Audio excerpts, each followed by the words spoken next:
நண்பர்களே அனைவருக்கும் வணக்கம். நம்ம இன்னைக்கு பார்க்க போற சம்பவத்தை பார்க்கறதுக்கு முன்னாடி உங்ககிட்ட ஒரு விஷயத்த சொல்லிடலாம் அப்படின்னு இருக்கிறேன். நம்மளுடைய புதிய அமானுஷ கதைகள் சேனலுக்கு வரக்கூடிய அனைத்து நபர்களுக்கும் என்னுடைய அன்பார்ந்த நன்றிகள். நம்மளுடைய புதிய அமானுஷ கதைகள் சேனலை நிறைய பேர் சப்ஸ்கிரைப் பண்ணாம வீடியோ பார்த்துட்டு இருக்காங்க. அதாவது புதுசா வரக்கூடியவங்க தயவு செய்து சப்ஸ்கிரைப் பண்ணிக்கிட்டு வீடியோவும் பார்த்துருங்க. மறக்காம பெல் ஐகானை தட்டுங்க. உங்க லைஃப்ல இத மாதிரியான அமானுஷ்ய சம்பவங்கள் ஏதாவது நடந்திருந்தா அதை என்னுடைய வாட்ஸ்அப் நம்பருக்கு ஒரு வாய்ஸ் நோட்டான் மற்றும் மெசேஜ் நீங்க அனுப்பலாம். என்னுடைய வாட்ஸ்அப் நம்பரை டிஸ்கிரிப்ஷன்ல கொடுத்துருக்கிறேன், இந்த டிஸ்பிளேலையும் தெரியும். கண்டிப்பா ஃபாலோ பண்ணிக்கோங்க. வாங்க இன்னைக்குள்ள சம்பவத்துக்குள்ளாடி நம்ம போயிடலாம். கதை சொல்லிட்டேன் சார். அதுல உனக்கு கதை கேட்டு பழகிடுச்சு, எனக்கு கதை சொல்லியே பழகிடுச்சு. நான் கதை சொல்றேன், நீ கேளு. இந்த சம்பவம் என்னுடைய அனுபவத்துல நடந்த ஒரு அமானுஷ்ய திகில் சம்பவத்தை தான் நம்ம இன்னைக்கு பார்க்க போறோம். அதுக்கு ஒரு சின்ன காரணம் இருக்குது.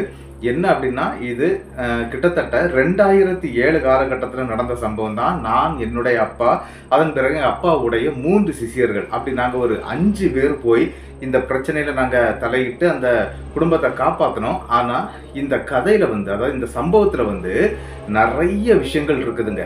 அதாவது நீங்க இந்த சம்பவத்தை ஸ்கிப் பண்ணாம பாருங்க. அது இல்லாம இன்னொரு விஷயம் சொல்லணும். என்ன அப்படின்னா, நல்ல பயம் உள்ளவங்க இந்த கதையை பார்க்க வேண்டாம். ஏன் அப்படி சொல்றேன் அப்படின்னா, சிலவங்களுக்கு பலகீனமான மனது இருக்கும். அவங்களால இந்த கதையை கேட்கும்போது லாஸ்ட்ல ரொம்ப ஃபீல் பண்ண வேண்டி வரும். அதனால பலகீனமாக இருக்கக்கூடிய யாரும் இந்த கதையை நீங்க கேட்காதீங்க.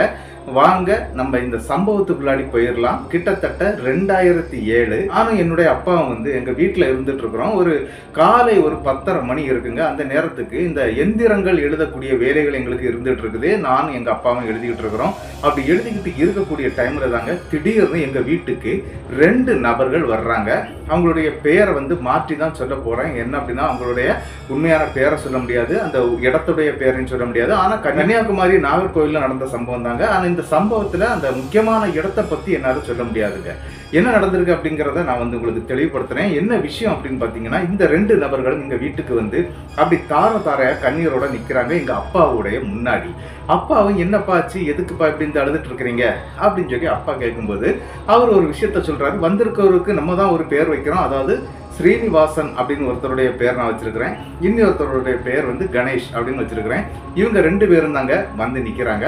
அப்படி நிக்கக்கூடிய இடத்துல இந்த ஸ்ரீனிவாஸ் தான் அந்த குடும்பத்துடைய மூத்த மகன். 2வது மகன் தான் கணேஷ். அது மட்டும் இல்லாம என்ன அப்படின்னா, அவங்களுக்கு ஒரு தங்கையும் இருக்கிறாங்க.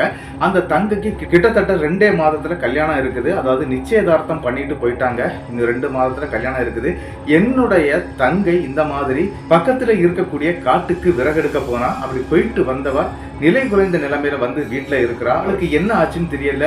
எந்த இடத்துக்கு கூட்டிட்டு போனாலும், அதாவது கோவிலுக்கு எல்லாம் கூட்டிட்டு போயிருக்கிறாங்க. அப்படி போகக்கூடிய இடங்கள்ல எல்லாம் எதுவுமே நடக்கலையாங்க. அப்படியே ரிட்டர்ன் பண்ணிடுறாங்க. அதே மாதிரி வீட்டுல கொண்டு வச்சிருக்கிறாங்க. வீட்டுல இருந்து அந்த பெண்ணை வெளியவே விட முடியல அப்படின்னு சொல்லிக்கிட்டு எங்க அப்பா கிட்ட சொல்றாங்க. எங்க அப்பாவும் என்ன பண்றாரு அப்படின்னா, சரிப்பா நான் இன்னைக்கு சாயந்தரமே உங்க வீட்டுக்கு வர்றேன் அப்படின்னு சொல்றாரு. இல்ல நீங்க உடனே வாங்க, பார்த்து அதுக்குள்ள பரிகாரத்தை பண்ணுங்க அப்படி இப்படின்னு சொல்லிக்கிட்டு எங்க கிட்ட நிறைய விஷயங்கள் அவங்க ஷேர் பண்றாங்க. இருந்தாலும் சரின்னு சொல்லிக்கிட்டு ஒரு மத்தியானத்துக்கு பிறகு தாங்க நாங்க கிளம்புறோம். அப்படி நாங்க கிளம்பும்போது நான், என்னுடைய அப்பா, அதுக்கு பிறகு 3 சிஷியர்கள், நாங்க மொத்தம் 5 பேருங்க நேரம் அந்த இடத்துக்கு போயிடுறோம். அதாவது என்ன அப்படின்னா, இது நாகர்கோவில் சிட்டி பக்கத்துல தான். ஆனா கிட்டத்தட்ட ஒரு 10 கிலோமீட்டர் சரௌண்டிங்க உள்ளாடி இருக்கக்கூடிய ஒரு மலை கிராமம்னு சொல்லலாங்க. அதாவது ஒரு சின்ன கிராமம். கூடி போனா என்ன அப்படின்னு பாத்தீங்கன்னா, ஆத்தங்கரை பக்கம் அப்படின்னு சொல்லுவாங்க. அந்த ஆத்தங்கரை பக்கத்துல இந்த புறம்போக்கு நிலங்கள்ல வீடு போட்டு இருப்பாங்க. அதை கவர்மெண்ட் ஒரு பட்டா கொடுத்து அவங்களுக்கு கொடுத்துருக்கோம். அந்த மாதிரியான ஒரு கிராமத்துல இருந்தாங்க எங்களை கூட்டிட்டு போறாங்க. நாங்களும் அந்த இடத்துக்கு நாங்க போயிடுறோம். அப்படி போன உடனே என்ன நடந்துச்சு அப்படின்னு பாத்தீங்கன்னா, எங்க அப்பா ஒரு விஷயத்த சொல்றாரு. என்ன அப்படின்னா, எங்க 4 பேர் நாங்க இருக்கிறோம் இல்லையா, நாங்கெல்லாம் அப்ப சிஷியன் தான். அப்ப எங்கள்கிட்ட சொல்றாரு, 4 பேரும் நீங்க 4 பேரும் வெளி 4 திக்கையும் கெட்டுங்க அப்படின்னு சொல்றாருங்க. அதாவது 4 திக்கு கெட்ட சொல்லுவாங்க. அந்த மாதிரி நாங்க கெட்டதுக்கு முயற்சி பண்றோம். அந்த நேரத்துக்கு எங்க அப்பா, ஸ்ரீனிவாசன், கணேஷ் இவங்க 3 பேரும் வீட்டுக்குள்ள போறாங்க. அவங்களுக்கு அப்பா அம்மா எல்லாம் இருக்கிறாங்க. அந்த பெண் வந்து கீழே படுத்த படுக்கையில இருக்கிறாங்க. அவங்களால எந்திரிச்சு நடக்க கூட முடியாதுங்க. அந்த நிலைமையில இருந்துட்டு இருக்கிறாங்க. அவங்களுக்கு என்ன பிரச்சனை அப்படிங்கறத வந்து ஹாஸ்பிட்டல்ல கூட கண்டுபிடிக்க முடியல. அதனால என்ன நடந்திருக்கு அப்படின்னா, இந்த மாதிரி படுத்த படுக்கையில வச்சிட்டு இருக்கிறாங்க. சரின்னு சொல்லிக்கிட்டு எங்க அப்பா தாங்க திருநூறள்ளி போடுறாரு. திருநூறள்ளி போட்ட உடனே அந்த இடத்துல அந்த பெண் வந்து பயங்கரமா அப்படி உக்கிரமாகறாங்க. அப்படி உக்கிரமாகும் போதே ஒரு விஷயத்த சொல்றாரு. என்ன அப்படின்னா, அந்த வீட்டுக்குள்ள அவங்களுடைய மாமா மாமி, அதுக்கப்புறம் சித்தப்பா சித்தி அப்படின்னு சொல்லிக்கிட்டு ஒரு 4-5 குடும்பங்கள் பக்கத்துல இருக்கக்கூடியவங்க தான். அவங்க எல்லாருமே அந்த இடத்துல நிக்கிறாங்க. டக்குன்னு அவங்கள எல்லாருமே வெளியே போச்சுட்டாரு எங்க அப்பா. ஆல்ரெடி நாங்க வெளியே தான் நின்றுட்டு இருக்கிறோம், நாங்க 4 பேரு. ஆனா அந்த இடத்துக்குள்ள இருக்கக்கூடிய எல்லாருமே போக சொல்லிக்கிட்டு அப்படியே அந்த பொண்ணை எங்க அப்பா தாங்க தூக்கிட்டு வர்றாரு. கிட்டத்தட்ட ஒரு 23 வயசான ஒரு இளம் பெண் தாங்க. ஆனா அந்த பொண்ணை பாக்குறதுக்கு ஒரு 10-16 வயசு பொண்ணு மாதிரி தாங்க இருக்குது. ஏன்னா உடம்பெல்லாம் அப்படி உருகி போச்சுது. அதன் பிறகு அப்படியே தூக்கிட்டு வர்றாருங்க. தூக்கிட்டு வரும்போது சாயந்தரம் மணி ஒரு 7 இருக்குங்க. அந்த நேரத்துக்கு தான் தூக்கி வெளியே கொண்டு வர்றோம். அப்படி வெளியே கொண்டு வந்த உடனே எங்க அப்பா என்ன பண்றாரு அப்படின்னா, அந்த வீட்டு பக்கத்துல ஒரு கைத்து கட்டில் ஒன்று இருந்ததுங்க. அந்த கட்டில எடுத்து அந்த முத்தத்துல நடுவாவில போடுங்க அப்படின்னு சொல்லி எங்க அப்பா சொல்றாரு. நாங்க தாங்க அதை செய்யறோம். அந்த கட்டில அந்த பொண்ணை படுக்க வச்சுக்கிட்டு எங்க அப்பா அடுத்த வேலையை ஆரம்பிக்கிறாரு. என்ன அப்படின்னா, எங்க 4 பேரையும் 4 திக்கையும் கெட்டுங்க அப்படின்னு சொல்லி இருந்தாரு இல்லையா. இந்த தடவை சொல்றாரு 8 திக்கையும் கெட்டுங்க. அதாவது மந்திர சொல்லார 8 திக்கையும் கெட்டணும், அந்த மாதிரி கெட்டுங்க அப்படின்னு சொல்லிக்கிட்டு அந்த 4 பேருமே அந்த 8 திக்கு மந்திரத்தை வந்து கெட்ட ஆரம்பிக்கிறோம். அந்த மந்திரத்தை சொல்லி கெட்டிட்டே இருக்கும்போது எங்க அப்பா வந்து ஒரு பெரிய விஷயம் பண்றாரு. அதாவது சுதர்சன நாராயணர் அப்படின்னு சொல்லிக்கிட்டு ஒரு அஸ்திரம் இருக்குங்க. அதாவது நாராயண அஸ்திரம் அப்படின்னு சொல்லுவாங்க. அந்த மந்திரத்தால அந்த பெண்ணுடைய உடம்புல, அதாவது என்ன அப்படின்னா, அந்த பெண்ணுடைய உடம்புக்குள்ள என்ன இருக்குதுன்னு எங்க யாருக்கும் தெரியாது. ஆனா எங்க அப்பா போன உடனே பார்த்து கண்டுபிடிச்சிடுறாரு. இப்படிப்பட்ட ஒரு சாதனம் தான் இருக்குது அப்படிங்கறது மாதிரி கண்டுபிடிச்சுக்கிட்டு அவர் வந்து எங்கள்கிட்ட இதை பண்ண சொல்றாரு. அந்த நேரத்துல அவருடைய அந்த மந்திர சொற்கள் வந்து அந்த பெண் அந்த இடத்துல இருக்கவே விடலைங்க. அதாவது படுத்த மேனிக்கு இருந்த பெண் திடீர்னு கொஞ்சமா எந்திரிச்சு உட்கார்றாங்க. அவங்க வந்து விகாரமா மாறுறத நாங்க 4 பேருமே அப்படி பார்த்துக்கிட்டே தான் இருக்கிறோம். இருந்தாலும் நாங்களும் 8 திக்கு கெட்டு மந்திரத்தை வந்து நாங்க சொல்லிக்கிட்டு இருக்கிறோம். ஆனா என்ன நடந்துச்சு அப்படின்னு பாத்தீங்கன்னா, அந்த பெண் மெல்ல மெல்ல எந்திக்க ஆரம்பிக்கிறாங்க. அந்த கைத்து கட்டிலுக்கு மேல அப்படி நட்டத்துக்கு நின்னுகிட்டு எங்க அப்பாவை பார்த்து ஒரு கேள்வி கேக்குதுங்க. என்ன தெரியுமா, நான் யாரு தெரியுமா அப்படின்னு சொல்லி கேக்குதுங்க. உடனே அந்த இடத்துல எங்க அப்பா, ஒண்ணு எனக்கு நல்லா தெரியும், ஆனா நீ இப்ப எதுக்கு இங்க வந்திருக்கிற அப்படின்னு சொல்லி மறைமுகமாவே கேட்கிறாருங்க. ஆனா என்ன நடக்குது அப்படின்னு பாத்தீங்கன்னா, இந்த வார்த்தையை கேட்ட உடனே அந்த பெண் வந்து பயங்கர உக்கிரமாயிடுறாங்க. அதாவது பயங்கர ஒரு பத்ரகாளி மாதிரி மாறுறாங்க. அது மட்டும் இல்லாம இன்னொரு விஷயம் அதிசயமா நடக்குது. அதெல்லாம் நாங்க வந்து கண்கூடா கண்ட விஷயங்கள்.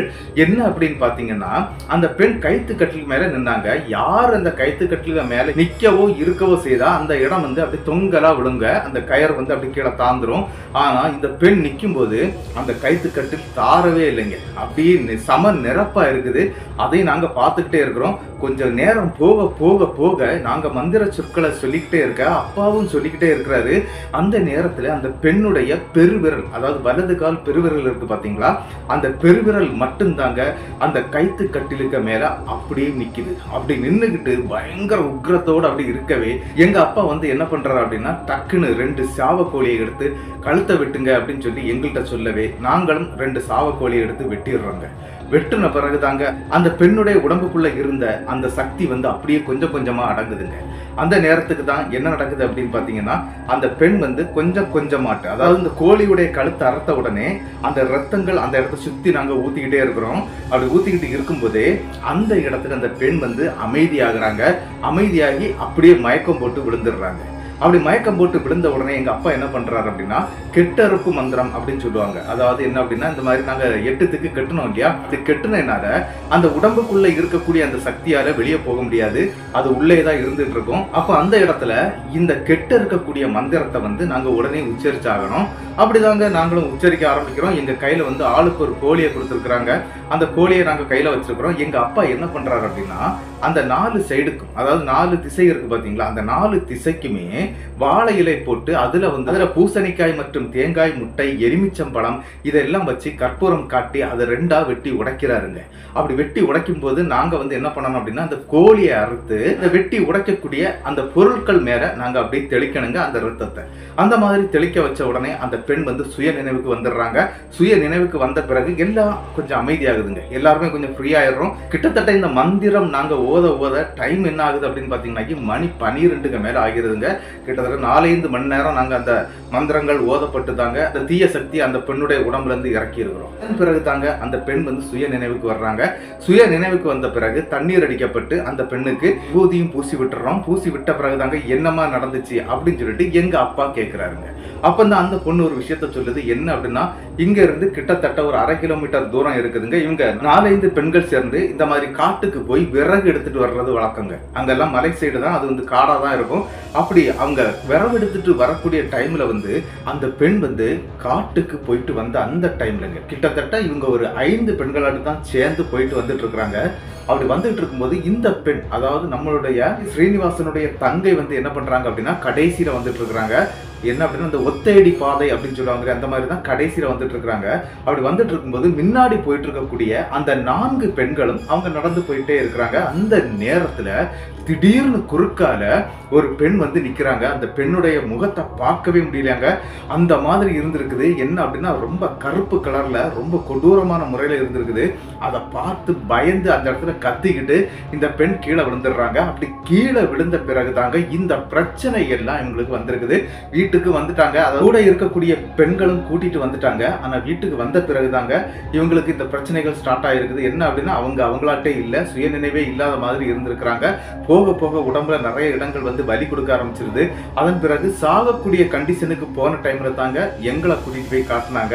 பார்த்த டைம்ல தான் இந்த சம்பவங்கள்லாம் எங்களுக்கு தெரிஞ்சது. அந்த பெண்ணுடைய உடம்புல இருந்தது வனதேவதை தாங்க. அந்த பெண்ணுடைய உடம்புல இருந்தது. அந்த தேவதையை விரட்டணும் அப்படின்னா சில பல பரிகாரங்கள்லாம் நாங்க பண்ணி ஆகணும். அந்த மாதிரி பண்ணிட்டு இருக்கிறோம்.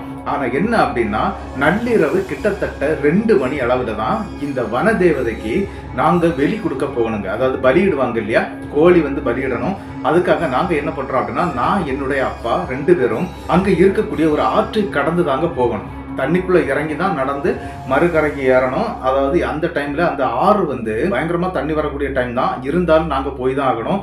ஆனா நானும் என்னுடைய அப்பாவும் அந்த இடத்துக்கு போறோம். அதாவது அந்த காட்டு பகுதியை நோக்கி நாங்க போறோம்.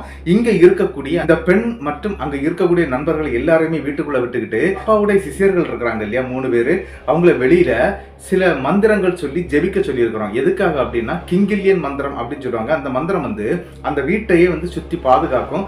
ஆல்ரெடி நாங்க வந்து கெட்டறுப்பு மந்திரம் செய்திருக்கிறோம். அதுக்கு பிறகுதான் இந்த மந்திரத்தை கூட இருக்கக்கூடிய சிஷியர்கள்ட்ட சொல்லிக்கிட்டு நானும் என்னுடைய அப்பாவும் அந்த டைமுக்கு கணக்காக அந்த ஏரியாவுக்கு நாங்க போயிடுறோம். போய் அங்க போய் வன தேவதைக்கான கோழி பலி கொடுக்குறோங்க. அதாவது கருஞ்சாவல் கோழியை கொண்டு போய் அறுத்து பலியிடுறோம். அங்கேயே சில பூசணிக்காய், தேங்காய், முட்டை இதெல்லாம் வச்சு பலியிட்டு அந்த வன தேவதைக்கு நாங்க பலி கொடுத்துக்கிட்டு அங்க இருந்து நாங்க ரிட்டர்ன் வர்றோங்க. ஆனா என்ன நடந்துச்சு அப்படின்னா அதெல்லாம் எனக்கு ஒரு அனுபவம் தாங்க. நான் வந்து என்ன பண்றேன் அப்படின்னா அப்பாவோட முன்னாடி போயிட்டு இருக்கிறேன். அப்பா என்னுடைய பின்னாடி வந்துட்டு இருக்கிறாரு. அந்த நேரத்துல அந்த இடத்துல ஒரு சத்தம் கேக்குதுங்க. அதாவது கிட்டத்தட்ட ஒரு 40-50 பேர் சேர்ந்து ஒரே இடத்துல கூடி சண்டை போட்டாங்கன்னா எந்த மாதிரி ஒரு சத்தம் இருக்கும், அதே மாதிரியான சத்தம் அங்க கேக்குதுங்க.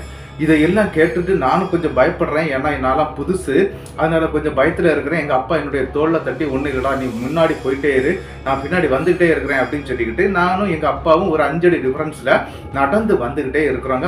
அந்த ஆத்தையும் கிராஸ் பண்ணி நேரம் எங்க வந்துடுறோம் அப்படின்னா அந்த வீட்டுக்கும் வந்து சேர்ந்துடுறாங்க. கிட்டத்தட்ட நள்ளிரவு 2:30 மணிக்கு இது நடக்குது. இங்க வரும்போது இந்த 3 சிஷியர்களை நாங்க விட்டுட்டு போனோம் இல்லையா, அந்த 3 சிஷியர்களுமே கீழே மயக்கம் போட்டு கிடக்குறாங்க.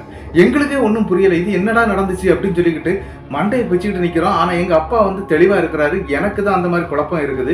எந்த நாள் இந்த நபர்கள் இப்படி கீழே விழுந்திருக்கிறாங்க அப்படின்னு சொல்லிக்கிட்டு கிட்ட போய் தண்ணீர்லாம் எங்க அப்பா தான் தெளிக்கிறாரு. தெளிச்சு அந்த 3 சிஷியர்களையும் எழுப்பி விடுறாருங்க. எழுப்பி விட்ட பிறகு கேட்கிறாரு என்னடா ஆச்சு அப்படின்னு சொல்லி கேட்கும்போது அவங்க ஒரு அதிபயங்கரமான சம்பவத்தை சொல்றாங்க. என்ன அப்படின்னு பாத்தீங்கன்னா நாங்க வந்து அந்த கோழியை கொண்டு போய் பலியிடுறதுக்காக போனோம் இல்லையா, அந்த காட்டு பகுதிக்கு நாங்க போனோம். அப்படி போகக்கூடிய நேரம், அதாவது நாங்க போயிட்டோம். அந்த நேரத்துல இவங்க 3 பேர் தாங்க அந்த வெளியே நின்றுட்டு இருந்தாங்க. அந்த வீட்டுடைய வெளிப்பக்கத்துல இந்த கட்டில், கைத்து கட்டில் நான் சொன்னேன் இல்லையா, அந்த கட்டில் பக்கத்துல எல்லா வெளி போட்ட சாதனங்களும் இருக்குது. நாங்க வந்த பிறகு அதை மாத்த முடியும். அதனால இவங்களை அங்க நிக்க வச்சு கிங்கிலியன் அப்படின்னு சொல்லக்கூடிய மந்திரத்தை ஜெபிச்சுக்கிட்டு இருங்க அப்படின்னு சொல்லிக்கிட்டு தான் நாங்க போயிட்டு இருந்தோம். ஆனா என்ன ஆயிட்டு அப்படின்னு பாத்தீங்கன்னா அங்க ஒரு அதிபயங்கரமான சம்பவம் ஒண்ணு நடந்திருக்குங்க. அதாவது இப்ப பாக்குறது மாதிரியான காம்பவுண்டு கட்டுகள் அங்க கிடையாதுங்க. என்ன அப்படின்னா இந்த கள்ளி செடியில தாங்க காம்பவுண்டு இருக்கும். ஒரு தட்டி மாதிரி ஒன்ன வச்சு தாங்க மறைச்சு வச்சிருப்பாங்க. அந்த இடத்துல தாங்க ஒரு சம்பவம் நடக்குது. அந்த தட்டிக்கு முன்னாடி ஒரு கருகருன்னு ஒரு உருவம் அப்படியே ஒரு 15 அடி ஹைட்ல வந்து அப்படியே நின்று இருக்குங்க. இதை இவங்க பாத்துடுறாங்க. இந்த 3 சிசியர்களும் பாத்துடுறாங்க. இவங்க என்னை விட கொஞ்சம் வயசுக்கு மூத்தவங்க தான், இருந்தாலும் அவங்களால அதை கண்ட்ரோல் பண்ண முடியல. அவங்க சொல்லிக்கிட்டு இருந்த மந்திரமே அவங்களுக்கு மறந்து போயிருக்குது. மறந்து போன அடுத்த செகண்ட் தாங்க இவங்களுக்கு 3 பேருக்குமே இந்த மயக்க நிலைக்கு போயிருக்கிறாங்க. ஆனா அப்படி மயக்க நிலையில போய் விழுந்துட்டாங்க. விழுந்த பிறகு நாங்க வந்து பார்க்கும்போது இந்த கைத்து கட்டில் வந்து நாங்க நிமித்து தான் வச்சிருந்தோம். ஆனா என்ன ஆயிட்டு அப்படின்னா இப்ப அது கமந்து கிடக்குதுங்க. இதையெல்லாம் பாக்குறோம். பார்த்துக்கிட்டு எங்க அப்பா சில பல வேலைகள் உடனே அந்த இடத்துல பண்றாரு. பண்ணிக்கிட்டு இருக்கும்போது அடுத்த ஒரு சம்பவம் அந்த வீட்டுக்குள்ள நடக்குதுங்க. என்ன அப்படின்னு பாத்தீங்கன்னா இந்த பெண்ணுடைய அம்மாங்க, அதாவது நம்மளுடைய ஸ்ரீனிவாசனுடைய அம்மான்னு சொல்லலாங்க. அந்த அம்மா வந்து என்ன பண்றாங்க அப்படின்னா பின்வாசலை ஓபன் பண்ணிக்கிட்டு வேகமா ஓடுறாங்க. அந்த பக்கம் எல்லாமே வயக்காடுதாங்க. அந்த வயக்காட்டுல இருக்கக்கூடிய ஒத்தையடி பாதையை பார்த்துட்டு தலைவெறி கோரமா ஓடுறாங்க. இங்க யாருக்கும் எதுவுமே புரியல. ஆனா எங்க அப்பா வந்து அப்படியே ஸ்ட்ராங்கா நிக்கிறாரு. இது நடக்கும்னு எனக்கு தெரியும் அப்படின்னு சொல்லிட்டு நிக்கிறாரு. ஆனா எங்களுக்கு எதுவுமே இது புரியல அந்த டைம்ல. ஆனா என்ன நடந்துச்சு அப்படின்னு பாத்தீங்கன்னா கிட்டத்தட்ட இந்த அம்மாவுடைய பின்னால அந்த ஸ்ரீனிவாசன் மற்றும் கணேஷ், அதுக்கப்புறம் அவங்க அப்பான்னு சொல்லி எல்லாரும் ஓட ஆரம்பிச்சிட்டாங்க. அதுக்கு பிறகு எங்க அப்பா தான் கத்தி கூப்பிடுறாரு, எல்லாரும் இங்க வாங்க அப்படின்னு சொன்ன உடனே அந்த இடத்துல என்ன நடந்துச்சு அப்படின்னா அந்த பெண் ஓடிட்டாங்க. எங்க போனாங்கன்னே தெரியாது. அந்த பெண் ஓடிட்டாங்க. அதன் பிறகு இந்த நபர்கள், அதாவது பின்னால ஓடினாங்க இல்லையா, அதுல வந்து ஸ்ரீனிவாஸ் மட்டும் அவங்க அம்மா பின்னாடி அந்த நள்ளிரவு இருட்டுக்குள்ளாடி ஓடி இருக்கிறாரு. அங்க லைட்டோ எதுவுமே கிடையாதுங்க. அதாவது வயலங்கரையை பத்தி உங்களுக்கு தெரியும், கும்மு இருட்டா தான் இருக்கும். அந்த இதுல அந்த பெண் ஓடுறாங்க. ஆனா இவரால ஒரு பாதி தூரத்துக்கு மேல போக முடியல, ரிட்டனும் வர முடியல. என்ன அப்படின்னா இவர் கையில டார்ச் லைட் எதுவுமே இல்லைங்க. ஆனா அந்த டைம்ல எல்லாம் மொபைல் இருந்த காலம் தாங்க. அதாவது சின்ன சின்ன மொபைல்கள் வந்த காலம். அந்த மாதிரி மொபைல்ல இருக்கக்கூடிய டார்ச் லைட்டை ஆன் பண்ணி அவங்க அம்மா எங்க நிக்கிறாங்க அப்படின்னு சொல்லி பார்க்கும்போது அவங்க அம்மாவை காணவே இல்லைங்க. கண்ணு கட்டக்கூடிய தூரம்னா அந்த கூடி போனா ஒரு 10 அடிக்குள்ளாடி தாங்க அந்த லைட் வெளிச்சம்லாம் இருக்கும். அதுக்கு மேல இருக்காது. அதனால அவர் ரிட்டர்ன் வர்றாரு. ரிட்டர்ன் வரும்போது எங்க அப்பா என்ன சொல்றாரு அப்படின்னா யாரும் ஓட வேண்டாம், எல்லாரும் இங்க இருங்க அப்படின்னு சொல்லி மறுபடியும் வந்த நபர்களெல்லாம் பிடிச்சு உட்கார வைக்கிறாரு.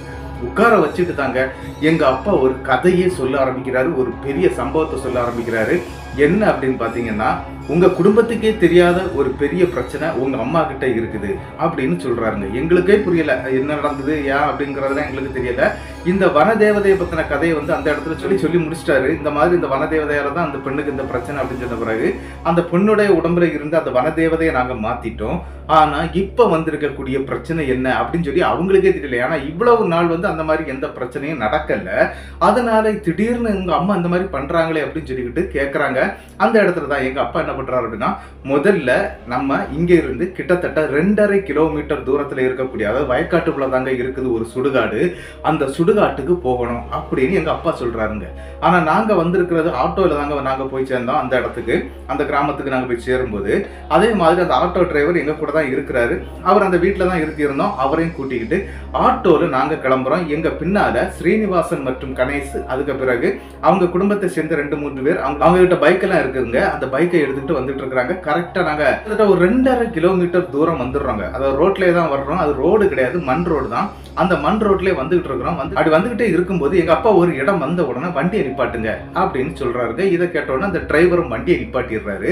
வண்டி நிப்பாட்டின உடனே ஒரு பக்கம், அதாவது லெப்ட் சைட்ல ஒரு சின்ன பள்ளம் மாதிரி இருக்குங்க. அதாவது வயலங்கரைக்கு இறங்கக்கூடிய வழிங்க. அந்த வயலங்கரை வழியில நாங்க எல்லாருமே நடந்து போறோம். அப்படி டார்ச் லைட் எல்லாமே எங்க கையில இருக்குது. நாங்க வேக வேகமா நடந்து அந்த சுடுகாட்டு பக்கம் போறாங்க. எங்க பின்னால இவங்க வந்தவங்க எல்லாருமே வந்துட்டு இருக்காங்க. அப்படி போய் பார்க்கும்போது சமநிரப்பான ஒரு மையக்குழி ஒன்று இருக்குதுங்க. அதாவது என்ன அப்படின்னா இறந்து கிட்டத்தட்ட ஒரு 25 வருடங்கள் ஆன ஒரு மையக்குழி அப்படின்னு சொல்றாங்க. அதாவது பிரேத காட்டுக்குள்ளாடி இருக்கக்கூடிய அந்த மையக்குழியில போய் இந்த அம்மா வந்து படுத்து கிடக்குறாங்க. இதை பார்த்த உடனே எங்க அப்பா என்ன பண்றாரு அப்படின்னா எல்லாரையும் அப்படியே நில்லுங்க அப்படின்னு சொல்லிக்கிட்டு கரெக்டா அந்த இடத்துல போய் சில பல மாந்திரீக உச்சாரணங்களை ஜபிக்க ஆரம்பிக்கிறாரு. நாங்க எல்லாருமே வெளியே தான் நின்று இருக்கிறோம். நாங்க தன்னை கட்டக்கூடிய மந்திர மந்திரங்கள் அப்படின்னு சொல்லிட்டு நிறைய மந்திரங்கள்லாம் இருக்குங்க. அதுல சில மந்திரங்களை யூஸ் பண்ணி அங்க வந்திருக்கக்கூடிய எல்லாரையுமே ஒரு கட்டி வைக்கிறோம். அதே நேரத்துல என்ன நடக்குது அப்படின்னு பாத்தீங்கன்னா, இந்த சுடுகாட்டுக்கு உள்ளாடி எங்க அப்பா போய் சில மந்திர உச்சாரணங்களை ஜெபிக்க ஆரம்பிச்ச பிறகுதாங்க அந்த பெண்ணுடைய உடம்புல இருந்து கூடிய அந்த தீய சக்தி அப்படியே மாறுதுங்க. அதன் பிறகு அவங்களுக்கு சுயநினைவுக்கு வர்றாங்க. நான் எப்படி இங்க வந்தேன்னு சொல்லிட்டு அலற ஆரம்பிக்கிறாங்க. அவங்களுக்கு அந்த இருட்டுல அந்த இடம் என்ன அப்படின்னு தெரியல. மறுபடி இவங்களை கூட்டிட்டு வந்து ஆட்டோவை ஏற்றி நாங்க எல்லாரும் சேர்ந்து வீட்டுக்கும் கொண்டு வந்துடுறோம். வீட்டுக்கு வந்த பிறகுதாங்க அந்த உடம்புல என்ன இருக்குது அப்படிங்கிறத நான் சொல்ல வேண்டாம் அப்படின்னு எங்க அப்பா சொல்றாரு. அவங்க வாயாலே சொல்ல வைக்கிறேன் அப்படின்னு சொல்லிக்கிட்டு சில பல மந்திர உச்சாரணங்கள் அவங்க வீட்டுக்கு உள்ளாடி வச்சு நாங்க பண்ண ஆரம்பிக்கிறோம். கிட்டத்தட்ட நைட்டு 3:30 மணி இருக்கும். அதாவது விடியகாலைன்னு சொல்லலாங்க. அந்த நேரத்துல தாங்க அந்த இடத்துல அந்த பெண்ணுக்கு மாந்திரீக பூஜைகள் நடத்தப்படுது. அப்படி நடத்தும் போது என்ன நடந்துச்சு அப்படின்னு பாத்தீங்கன்னா, அந்த பெண்ணுடைய உடம்புல கிட்டத்தட்ட ஒரு 5 வயசு குழந்தைங்க, அது ஒரு பெண் குழந்தை மாதிரியான ஒரு வாய்ஸ்ல அந்த பெண் பேச ஆரம்பிக்கிறாங்க. இதை கேட்ட உடனே அந்த இடத்துல எல்லாருக்கும் பூரிச்சு போறாங்க. இதுவரைக்கும் இந்த மாதிரி ஒரு வாய்ஸ் நாங்க கேட்டதே இல்லையே அப்படின்னு சொல்லி பார்த்துக்கிட்டே இருக்கிறாங்க. கூட இருக்கக்கூடிய எல்லா நபர்களும். அடுத்த ஒரு சம்பவம் நடக்குது. திடீர்னு ஒரு ஆணுடைய வாய்ஸ்ல அந்த அம்மா பேச ஆரம்பிக்குதுங்க. அந்த வாய்ஸை கேட்ட உடனே இவங்க எல்லாருக்குமே ஒரு பதட்டம் ஆகுது. என்ன அப்படின்னா, வாய்ஸுக்கும் இந்த பெண்ணுடைய வாய்ஸுக்கும் பயங்கர டிஃபரெண்ட் இருக்குது. இது யாரு அப்படின்னு சொல்லி கேட்கும்போது தாங்க அந்த உடம்புக்குள்ள வந்த அந்த நபருடைய பெயரை வந்து சொல்லுது. இந்த இடத்துல பெயர்லாம் சொல்லக்கூடாது அப்படின்னு சொல்லி இருக்கிறாங்க. அதனாலதான் நான் பெயர் சொல்ல முடியல. இருந்தாலும் கருப்பையான்னு நான் வச்சுக்கிடுறேன். இந்த கருப்பையா அப்படிங்கிறவர் பேசுறாருங்க. இவர் என்ன பேசுறாரு அப்படின்னா, இவ ஒரு துரோகி, இந்த துரோகியை நான் கொல்லாம விட மாட்டேன் அப்படின்னு சொல்லிட்டு கனத்த குரல்ல பேசுது. திடீர்னு ஒரு குழந்தை வாய்ஸ்ல பேசுது. எனக்கு அம்மா அப்படின்னு சொல்லிக்கிட்டு இந்த வாய்ஸ்லயும் பேசுதுங்க. இதையெல்லாம் கேட்டுக்கிட்டு இருக்கும்போது யார் நீ சொல்லிக்கிட்டு எல்லாரும் கேட்க ஆரம்பிக்கிறாங்க. என்ன அப்படின்னா, எங்க அப்பா எந்த இடத்துல இந்த பேய் விரட்டினாலும் அவரு கேட்கவே மாட்டாரு. நீ யாரு அப்படின்னு சொல்லி கேட்க மாட்டாரு. அதாவது என்ன அப்படின்னா, அவருக்கே தெரிஞ்சிடும். அப்படி தெரிஞ்ச பிறகு அவர் கேட்கறதெல்லாம் கிடையாது. அடி உத அந்த மாதிரி தான். ஆனா இங்க நடந்த விஷயம் வந்து எங்க அப்பாவுக்கு ஃபுல்லாவே தெரிஞ்சிருக்குது. அதனால எங்க அப்பா அந்த பெண்ணுடைய வாயில இருந்தே இந்த விஷயங்கள் அனைத்தும் வரணும் அப்படின்னு சொல்லிட்டு தாங்க எங்க அப்பா அமைதியா இருக்கிறாரு. நீங்க கேளுங்க அப்படின்னு சொல்லிட்டு அந்த இடத்துல இருக்கக்கூடிய அந்த ஸ்ரீனிவாசன் அப்படிங்கிற நபர் தாங்க கேட்கிறாரு தன்னுடைய அம்மா கிட்ட, அம்மா உங்க உடம்புல இருக்கிறது யாரு அப்படின்னு சொல்லி கேட்கறாங்க. இல்ல, அங்க இருக்கிறது கருப்பையா அப்படின்னு சொல்லிட்டு சொல்றாருங்க. இந்த கருப்பையா யாரு அப்படிங்கறதுதான் இப்ப இருக்கக்கூடிய கேள்வி. இந்த கருப்பையா யாரு அப்படின்னு பாத்தீங்கன்னா, இவங்க அம்மாவுடைய முதல் கணவருங்க. அதாவது என்ன அப்படின்னு பாத்தீங்கன்னா, கிட்டத்தட்ட இந்த பெண், அதாவது இவங்க ஸ்ரீனிவாசனுடைய அம்மா இருக்கிறாங்க இல்லையா, அவங்க வந்து பாக்குறதுக்கு ரொம்ப அழகா இருப்பாங்களாம். அந்த காலகட்டத்துல சரோஜா தேவிக்கு இணையா இருக்கக்கூடிய அழகு உள்ள ஒரு பெண்ணா இருந்திருக்கிறாங்க. இந்த பெண்ணுக்கு மேல என்ன ஆயிட்டு அப்படின்னு பாத்தீங்கன்னா, இந்த விவசாயியான இந்த நபர், அதாவது கருப்பையா இருக்கிறார் இல்லையா, அவரு கல்யாணம் பண்ணிக்கிடுறாருங்க. கல்யாணம் பண்ணிக்கிட்டு என்ன பண்ணிருக்கிறாரு அப்படின்னா, அவங்க ஊர் பக்கத்துல தாங்க அவருடைய வீடு இருந்திருக்குது. அந்த பெண்ணுக்கு வந்து என்ன பிரச்சனை அப்படின்னு பாத்தீங்கன்னா, இந்த கருப்பைய நல்லா சாராயம் குடிக்கக்கூடியவருங்க. சாராயம் குடிச்சுக்கிட்டு இந்த வீட்டுக்கு வருவாரு. இவங்க மனைவி நல்ல செக்க செவப்பா இருப்பாங்க. ஆனா இவர் நல்ல கருகருன்னு இருப்பாரு. அதே மாதிரி இன்னொரு விஷயம் அப்படின்னு பாத்தீங்கன்னா, இவங்களுக்கு கல்யாணம் ஆகி ஒரே வருடத்துல ஒரு பெண் குழந்தையும் பிறக்குதுங்க. இந்த பெண் குழந்தை அவங்க அப்பா மாதிரி பயங்கரமான கருப்புங்க. இந்த கருப்பு கலரை கண்டாலே இந்த பொண்ணுக்கு பிடிக்கவே செய்யாதுங்க. யாருக்கு அப்படின்னா, இந்த அம்மாவுக்கு, ஸ்ரீனிவாசனுடைய அம்மாவுக்கு பிடிக்கவே செய்யாது. அதனால அந்த குழந்தையை சரியா கவனிக்கிறதே கிடையாதுங்க. ஏதோ ஒரு அந்நிய பிள்ளைய பாக்குறது மாதிரி தான் பார்ப்பாங்க, பேசுவாங்க, இந்த மாதிரிலாம் பண்ணிட்டு இருந்திருக்கிறாங்க. இது வந்து அங்க கருப்பையாவுக்கும் பிடிக்கல. இதனால நல்ல சரக்க போட்டுட்டு வந்து வீட்டுல பயங்கரமா சண்டை வச்சிருவாருங்க. ஸ்ரீனிவாசனுடைய அம்மாவன் பயங்கரமா தாக்கவும் ஆரம்பிச்சிருவாரு. இந்த மாதிரிலாம் நடந்து கிட்டத்தட்ட 5 ஆண்டு காலங்கள் அடி உதன்னு போயிட்டு இருக்குது. அந்த டைம்ல தாங்க இந்த பெண் வந்து ஒரு விபரீதமான ஒரு முடிவு எடுக்கிறாங்க. இதுக்கு மேல இந்த கருப்பையான்னு சொல்லக்கூடியவனுக்கு கூட நம்மளால வாழ முடியாது, ஏன்னா இவன் நம்மளை அடிச்சே கொன்னுருவான் அப்படிங்கிற ஒரு பயத்திலையும் இருந்துட்டு இருக்கும்போது, இந்த 5 வயதான அந்த பெண் குழந்தை இருக்கு பாத்தீங்களா, அந்த குழந்தை வந்து கொஞ்சம் மனம் வளர்ச்சி குன்றின ஒரு குழந்தையா தான் இருந்திருக்குது. அதுக்கு காரணம் என்னன்னா, அந்த குழந்தையை இந்த அம்மா சரியா பேணி பாதுகாக்காததுனாலதான் அந்த குழந்தை வந்து இந்த பைத்தியகார பிள்ளைகள் நடக்கும் பாத்தீங்களா, அந்த மாதிரியே தான் இருக்கும். இதை பார்க்க அவருக்கு கோபம் வரும் கருப்பையாவுக்கு. அதனால திட்டுறது அடிக்கிறதுன்னு சொல்லிட்டு தான் அவர் பெரிய விஷயங்கள் பண்ணிட்டு இருந்திருக்கிறாரு. ஆனா என்ன நடந்துச்சு அப்படின்னு பாத்தீங்கன்னா, அந்த குழந்தைக்கு வயல்ல அடிக்கக்கூடிய பூச்சி மருந்துன்னு சொல்லுவாங்க இல்லையா, அந்த பூச்சி மருந்து டப்பாவை திறந்து அந்த 5 வயது குழந்தையோட வாயிலே ஊத்தி விட்டுட்டாங்க இந்த அம்மா. அதாவது இப்படி ஒரு அம்மாவை நம்ம வந்து உலகத்திலே நம்ம கேட்டிருக்க மாட்டோம், பார்த்திருக்க மாட்டோம். ஆனா அந்த மாதிரியான ஒரு விஷ பரீட்சையை அந்த குழந்தைங்க மேல நடத்திட்டாங்க. அப்படி நடத்தினதுனால என்ன நடந்துச்சு அப்படின்னா, இந்த குழந்தை கரெக்டா கணவர் கருப்பையா வர்றதுக்கு முன்னால அந்த குழந்தை இறந்துருதுங்க. குழந்தை இறந்ததை பார்த்துக்கிட்டு அவரு வந்து பயங்கரமா ஆல்ரெடி சரக்கு சாப்பிட்டுட்டு வரக்கூடியவர் அப்படிங்கிறதுனால இந்த அம்மாவை பயங்கரமா தாக்குவார் இல்லையா, அதே மாதிரி இந்த தடவை அக்கவும் செய்யறாருங்க. அது மட்டும் இல்ல, குழந்தையோட அடக்கத்துக்கு எல்லா ஏற்பாடும் நடக்குது. என்ன சொல்லிட்டாங்க அப்படின்னா, இந்த குழந்தை அங்க இருந்த இந்த பூச்சி மருந்தை எடுத்து தன்னைத்தானே குடிச்சிருக்குது, நான் வேற கவனிக்கல, அந்த குழந்தை இறந்துருச்சு அப்படின்னு சொல்லி இந்த அம்மா சொல்லி இருக்கிறாங்க. இதையெல்லாம் கேட்டுக்கிட்டு அங்க பக்கத்துல இருக்கக்கூடிய அந்த கிராம மக்கள்கிட்ட கூட இந்த மாதிரி தாங்க சொல்லியிருக்காங்க, தன்னைத்தானே அந்த குழந்தை வந்து இந்த மாதிரி எடுத்து குடிச்சிருச்சு, எனக்கு தெரியாது, நான் கவனிக்கல அப்படின்னு சொல்லி பிளைட்டே மாத்திட்டாங்க. அப்படி மாத்தினதுனால சரின்னு சொல்லிட்டு ஊர்ல இருக்கக்கூடியவங்க சேர்ந்து என்ன பண்ணிட்டாங்க அப்படின்னா, இந்த குழந்தைய அடக்கவும் பண்ணிடுறாங்க. அதன் பிறகு என்ன நடக்குது அப்படின்னு பாத்தீங்கன்னா, நள்ளிரவு நேரத்துல இந்த குழந்தையுடைய ஆன்மா வந்து இந்த கருப்பையா அப்படிங்கிற நபர்கிட்ட பயங்கரமா பேசிக்கிட்டே இருக்குமாங்க. ஆனா அது வந்து இந்த அம்மாவுடைய கண்ணுக்கு தெரியாது, அந்த கருப்பையாவுடைய கண்ணுக்கு நன்றாகவே தெரிஞ்சிருக்குங்க. கருப்பையாவை என்ன பண்றாரு அப்படின்னா, நல்ல சரக்கு போதையில அவர் பேசிக்கிட்டே இருப்பாரு. இதை வந்து அவன் சரக்கு அடிச்சுக்கிட்டு பேசிட்டு இருக்கிறான் அப்படின்னு எல்லாரும் நினைப்பாங்க. வெளியில ஒரு கட்டில போட்டு, அதாவது வீட்டுக்கு வெளியில கட்டில போட்டு தான் படுத்திருப்பாராம். அப்படி படுத்திருக்கும் போது இந்த பெண் குழந்தை, அதாவது இந்த 5 வயதான அந்த குழந்தை வந்து இந்த நடந்த விஷயத்தெல்லாம் சொல்லி இருக்குங்க. அம்மா தான் எனக்கு கொடுத்தா, அம்மா தான் எனக்கு கொடுத்தா, ஆளுன்னு சொல்லி கொடுத்தா, பாலுன்னு சொல்லி கொடுத்தா அப்படின்னு சொல்லிக்கிட்டு அந்த குழந்தை சொல்றத இவருக்கு புரியல அந்த டைம்ல. அதுக்கு பிறகுதான் இந்த குழந்தைய கொன்னது நன்மளுடைய மனைவி தான் அப்படிங்கிறதுல அவரு உறுதியாகிறாரு. அப்படி ஆனதுனால என்ன பண்றாரு அப்படின்னா, நல்ல போதையில இருந்த மனுஷன் நள்ளிரவு நேரத்துல கிட்டத்தட்ட ஒரு மணி இருக்குங்க, அந்த நேரத்துக்கு வீட்டுக்குள்ள போய் மனைவி கிட்ட பயங்கரமா சண்டை போட ஆரம்பிச்சிருக்கிறாரு. அப்படி சண்டை போட ஆரம்பிச்சதுல இவர் நல்ல போதையில இருந்ததுனால கருப்பையா கீழே விழுந்துடுறாருங்க. கீழே விழுந்த உடனே இந்த அம்மா என்ன பண்ணிருக்கிறாங்க அப்படின்னு பாத்தீங்கன்னா, ஆல்ரெடி அவங்க வீட்டுல வந்து இந்த வயலுக்கு அடிக்கக்கூடிய பூச்சி மருந்துகள் நிறைய இருக்குதுங்க. அதுல ஒரு பாட்டிலை எடுத்துட்டு வந்து அதை ஓபன் பண்ணி இந்த கருப்பையாவுடைய வாயிலை ஊத்தி விட்டுறாங்க. அப்படி ஊத்தி அவருடைய இறுதி மூச்சு நிக்கிறது வரைக்கும் அந்த பெண் அங்கே தாங்க இருந்திருக்கிறாங்க. கிட்டத்தட்ட விடிய காலையில தான் அந்த நபர் இறந்து போயிருக்கிறாரு. அதன் பிறகு இந்த மாதிரி என்னுடைய மகளுடைய பிரிவு தாங்க முடியாம என்னுடைய கணவன் இந்த மாதிரி விஷம் குடிச்சிட்டான் அப்படின்னு சொல்லிட்டு கதறி அழுது எடுத்து அந்த பிரச்சனையை வந்து அப்படியே சால்வ் பண்ணிடுறாங்க. என்ன அப்படின்னா, அவருக்கு உடம்புல வந்து வேற அடி உதைகளோ இல்ல வேற எந்த பிரச்சனையும் நடக்கல, விஷம் குடித்தது மட்டும் தான் தெரிஞ்சிருக்குது. அந்த போஸ்ட்மார்ட்டம் ரிப்போர்ட்லயும் அந்த மாதிரி விஷம் சாப்பிட்டு தான் இறந்திருக்கிறாரு, தற்கொலை தான் பண்ணிருக்கிறாரு அப்படின்னு சொல்லி வந்துருதுங்க. அதனால இந்த கேஸ் ஆகல பெரிய அளவுல. ஆனா என்ன நடந்துச்சு அப்படின்னு பாத்தீங்கன்னா, இவங்க அவங்க அம்மா வீட்டுக்கு வந்துடுறாங்க. யாரு? ஸ்ரீனிவாசனுடைய அம்மா வந்து அவங்க அம்மா வீட்டுக்கு வந்துடுறாங்க. கிட்டத்தட்ட இவங்க அவங்க இருந்த ஊர்ல இருந்து கிட்டத்தட்ட ஒரு 1.5 கிலோமீட்டர் தூரத்துல இருக்கக்கூடிய ஒரு கிராமம்னு சொல்லலாங்க, அந்த ஊருக்கும் வந்துடுறாங்க. அந்த ஊருக்கு வந்த பிறகு இந்த பெண் வந்து இந்த மாதிரி விதவையா இருக்கிறாளே அப்படின்னு சொல்லிக்கிட்டு நிறைய பேர் இந்த பொண்ணை வந்து சுத்திக்கிட்டே இருந்திருக்கிறாங்க. ஏன்னு சொன்னா, இவங்க பாக்குறதுக்கு சரோஜா தேவி ரேஞ்சுக்கு இருப்பாங்க அப்படின்னு நான் சொன்னேன் இல்லையா, அதனால அந்த மாதிரி பின்னாடி சுத்திக்கிட்டே இருந்திருக்கிறாங்க. ஆனா என்ன நடந்துச்சு அப்படின்னு பாத்தீங்கன்னா, இப்போ ஸ்ரீனிவாசனுடைய அப்பாவா இருக்கக்கூடிய அந்த நபர் வந்து என்ன பண்ணிட்டாரு அப்படின்னா, ஒரு நாள் வீட்டுக்குள்ளே போயிட்டாரு. அப்படி வீட்டுக்குள்ள போய் அவங்க கூட ஒண்ணுமா இருக்க ஆரம்பிச்சிட்டாரு. கிட்டத்தட்ட ஒரு 4-5 ட்ரிப் அவர் போனதை அந்த ஊர்ல இருக்கக்கூடியவங்க பாத்துடுறாங்க. பார்த்து தாங்க கல்யாணமும் பண்ணி வச்சுட்டாங்க.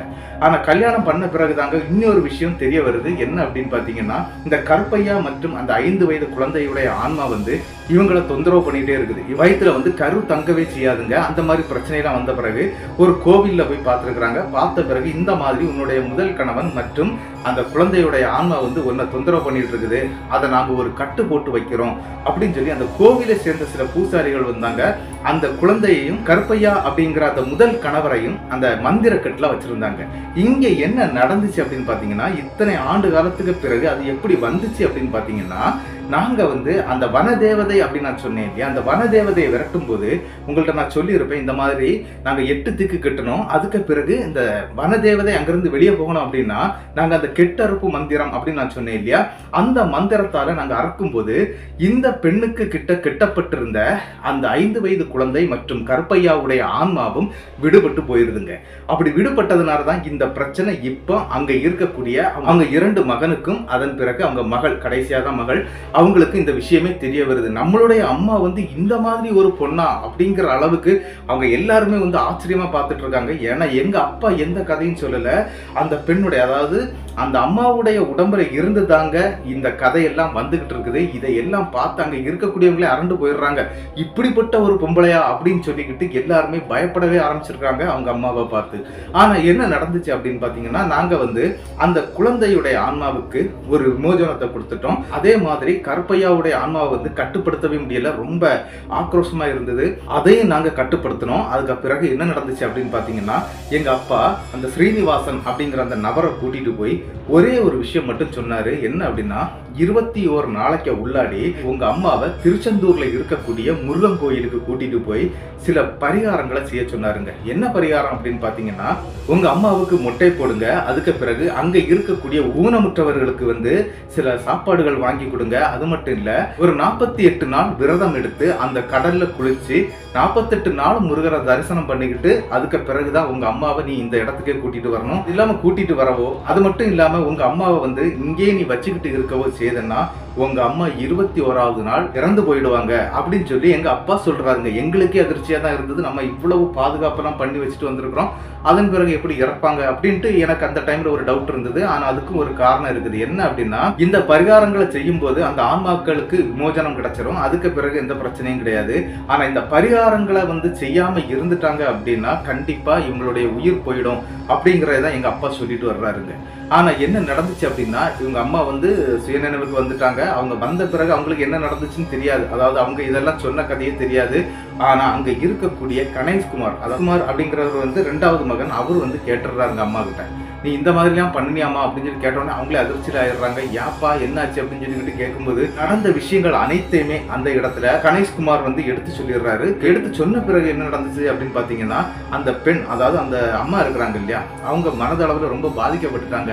என்ன அப்படின்னா, நம்ம செய்தது ஒரு பெரிய தப்பு, என்னுடைய பிள்ளை தான் அவ, என்னுடைய கணவன் தான் அவரு, நான் வந்து அந்த சமயத்துல எனக்கு இருந்த அழகின் மீது இருந்த ஒரு ஆணவத்துல நான் இதை பண்ணிட்டேன் அப்படின்னு சொன்னாங்க இல்லையா. சொல்லிக்கிட்டு அவங்க அம்மா வந்து இந்த கோவிலுக்கு போகக்கூடிய விஷயத்துக்கு தலையே போடுறீங்க. அதாவது என்ன பண்ணிட்டாங்க அப்படின்னா, நான் எந்த கோவிலுக்கும் வரமாட்டேன், அந்த மாந்திரீகர் சொல்லிட்டு போனது மாதிரி 21 நாள் என் உயிர் போகுதுன்னா அது அவங்க கூட போகட்டும் அப்படிங்கிறது மாதிரி, அதாவது சாப்பிடாம கொல்லாம அப்படியே இருந்துட்டாங்க. அப்படி இருந்தது மட்டும் இல்ல, இவங்க எல்லாரும் சொல்லி பார்த்துருக்காங்க, வாங்கம்மா நீங்க எங்களுக்கு வேணும்னு சொல்லி பசங்க எல்லாம் சொல்லி இருக்கிறாங்க. இருந்தாலும் அந்த இடத்துல அந்த பெண் வந்து தனக்குரிய தண்டனையை தனக்கே கொடுத்துக்கிட்டாங்க. 21வது நாள், அதாவது 22வது நாள் காலையில எங்களுக்கு கால் வருதுங்க, இந்த மாதிரி அம்மா நேத்தைக்கு நைட்டு இறந்துட்டாங்க அப்படின்னு சொல்லிக்கிட்டு ஸ்ரீனிவாசன் அப்படிங்கிற அந்த நபர் தாங்க கால் பண்ணி விஷயத்த சொல்றாரு. சரிப்பா, இன்னும் ஒன்றும் பிரச்சனை இல்லை, உங்க குடும்பத்தை நீங்க பத்திரமா பார்த்துக்கிடுங்க அப்படின்னு சொல்லிக்கிட்டு நாங்களும் விட்டுட்டோங்க. இதுல இருந்து ஒரு விஷயம் என்ன தெரியுது அப்படின்னு பாத்தீங்கன்னா, ஒரு பிரச்சனை அப்படின்னு சொல்லிக்கிட்டு எங்க கிட்ட வரக்கூடியவங்களுக்கு நாங்க இந்த பரிகாரத்தை பண்ணுங்க அப்படின்னு நாங்க சொல்றோம். ஆனா அவங்க என்ன பண்றாங்க அப்படின்னா, இத்தனை நாள் பண்ணணும் அப்படின்னு சொல்லி நாங்க சொல்றோம். இவங்க வந்து 1 நாள் 2 நாள் 3 நாள் கூடி போனா ஒரு 10 நாள் 20 நாள்லாம் பண்ணிடுறாங்க. சில பேர் அதை வந்து கரெக்டா பண்றது கிடையாது. அந்த டைம் வரைக்கும், அதாவது நாங்க ஒரு 48 நாள் கொடுக்குறோம் அப்படின்னா அந்த 48 நாளும் ஒரு முக்கியமான நாளா நீங்க கருதி அதை வந்து செய்தா மட்டும்தாங்க இந்த மாதிரியான பிரச்சனைகள் வந்து வெளியே வர முடியும். ஏன்னா நம்ம எல்லாம் சாதாரண மனுஷங்க தான்.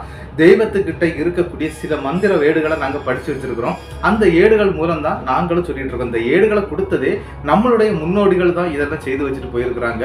அதனாலதான் இந்த விஷயங்களை வந்து நம்ம தெளிவா எடுத்து சொல்ல முடியாது. சில விஷயங்கள் வந்து தெளிவா சொல்ல முடியாது. தப்பு மட்டும் பண்ணாம இருந்து நல்ல விஷயங்களை பண்ணிக்கிட்டு இருக்கிறோம். நாங்க இந்த எங்க குடும்பத்துல இருக்கக்கூடிய எல்லாரும் அப்படிதான் பண்ணிட்டு இருக்கிறோம். எங்க அப்பாவுடைய சிஷியன்ல இருந்து எல்லாருமே நல்ல விஷயங்கள் பண்றோம். நாங்க நல்லா தான் இருந்துட்டு இருக்கிறோம். மாந்திரீகர் அப்படிங்கிற எந்த ஆணவமும் எங்களுக்கு கிடையாது. நான் எல்லாத்துக்கிட்டே நன்றாக பழகிறோம். அதாவது என்ன அப்படின்னு பாத்தீங்கன்னா, யாரா இருந்தாலும் நல்ல மனசு விட்டு பேசுவோம். அவங்களும் எங்க கிட்ட எல்லா விஷயங்களும் சொல்லுவாங்க. இந்த மாதிரி எல்லாம் இருக்க காரணம் என்னன்னா, நல்லது செய்யறதுனால தாங்க. அந்த பெண் எடுத்த முடிவு, அதாவது கடைசி நேரத்துல அவங்களுடைய தப்பை அவங்க திருத்திக்கிட்டாங்க. என்ன அப்படி வருத்தம் அப்படின்னா, ஒரு அம்மாவால இந்த மாதிரி ஒரு குழந்தைய கொல்ல முடியுமா அப்படின்னு சொல்லி எனக்கே அந்த டைம்ல ஒரு பூரிப்பா தாங்க இருந்தது. இந்த சம்பவம் 2007 காலகட்டத்துல இப்படிதாங்க நடந்தது. இது என்னுடைய அனுபவத்துல நடந்த சம்பவங்க. இந்த சம்பவம் எப்படி இருந்துச்சு அப்படிங்கறத வந்து மறக்காம கமெண்ட் பாக்ஸ்ல கமெண்ட் பண்ணிட்டு போயிருங்க. இந்த சம்பவத்துடைய கருத்து என்ன அப்படிங்கறத கண்டிப்பா கமெண்ட் பாக்ஸ்ல கமெண்ட் பண்ணிருங்க. அது மட்டும் இல்லாம இந்த வீடியோ உங்களுக்கு பிடிச்சிருந்தா உங்களுக்கு தெரியக்கூடிய அனைத்து நபர்களுக்கும் ஷேர் பண்ணுங்க. அவங்களுக்கு இந்த மாதிரி ஏதாவது பிரச்சனையில இருந்தா எங்க கிட்ட சொல்லட்டும், நாங்க அதை வந்து நல்லதாட்டு செய்து கொடுப்போம். அது மட்டும் இல்லாம இந்த வீடியோவுக்கு ஒரு லைக்கை கொடுத்துருங்க. நிறைய பேர் லைக் கொடுக்க மறந்துடுறாங்க, என்ன அப்படின்னு தெரியல. சரி, அது பிரச்சனை இல்லை, உங்களால முடிஞ்ச அந்த லைக்கை கொடுங்க. மறக்காம சப்ஸ்கிரைப் பண்ணிக்கிட்டு பெல் ஐகானை தட்டிருங்க. அடுத்த வீடியோவில் சந்திக்கும் வரை உங்களிடமிருந்து விடைபெறுவது உங்கள் நாகர்கோவில் நாகராஜன். நன்றி நண்பர்களே.